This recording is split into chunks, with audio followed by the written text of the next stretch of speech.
What's up, family? It's your boy Brian Keith, Brian R. Keith, here to drop another jewel. Remember, please give me that HBO special. Help a brother out. Hit me up with the subscribe button, all right? So real quick, she thinks you're an idiot. She thinks you're an idiot. She thinks you're an idiot for staying with her. This is why she keeps mistreating you. This is why she's very disrespectful. This is why you feel very not at ease when you're around her. You know, she thinks you're an idiot. You know, she knows she's disrespectful. She knows she's combative. She knows that she's not attentive.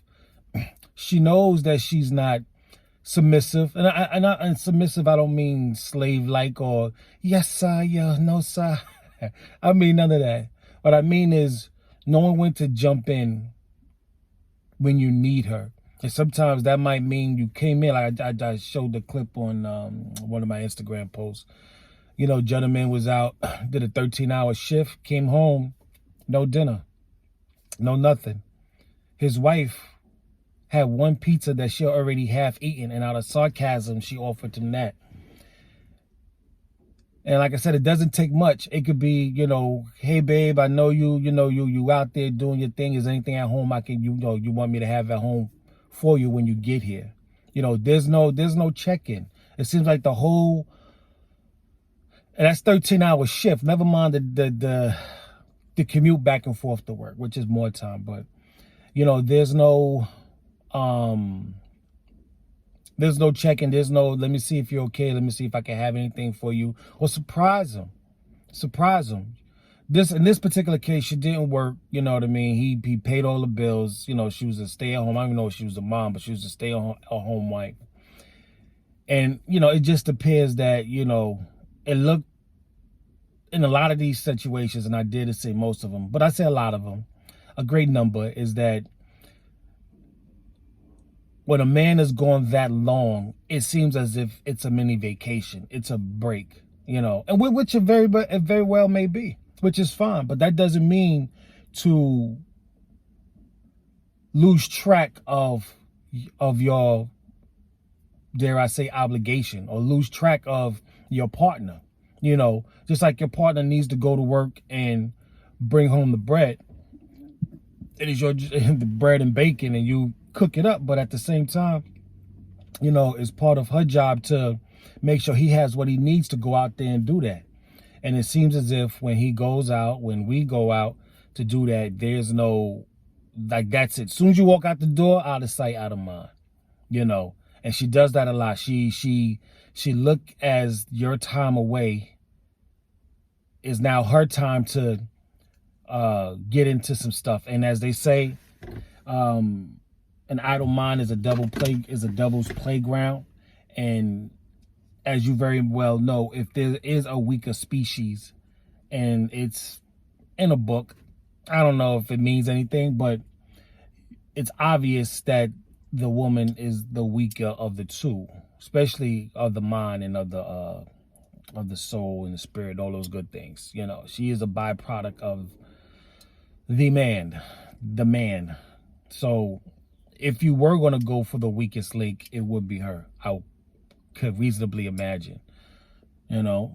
So, like I said, she thinks you're an idiot. She thinks you're an idiot. I mean, you call her messages in the DMs, you call her messages, you know, on her phone, the Snapchats, the WhatsApps. You're seeing all of that. You've seen how she interacts in the stores, and the quote unquote male best friend, and the 304 girlfriends, and the masculine mom, and you see all these, and damn all of that. You caught her red-handed. I'm sure. You taking her back. I'm sure. And guess what? She thinks you're an idiot for it. She would say to herself and amongst her friends and even her mama that if it was her, she would have never taken her back. She knows that. She knows if the tables were turned, she would not take, if she was the man, if she was a man, she wouldn't have taken her back. She knows that. And this is why she thinks you're an idiot. And this is why she continues to run all over you. It's just that simple. There's no Einstein, Newton mathematic equation to try to figure it out. She gets away with it, so she does it. Plain and simple. Plain and simple. You driving your car, you California rolling through stop signs. You know, it's easy to do, so you do it. Same thing here. You know, she's getting away with it, so she does it.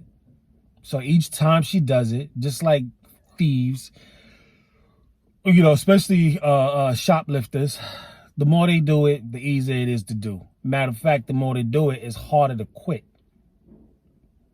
The more they get away with it, it's even harder to quit. So she thinks you're an idiot because you allow it. She thinks you're an idiot because you stay.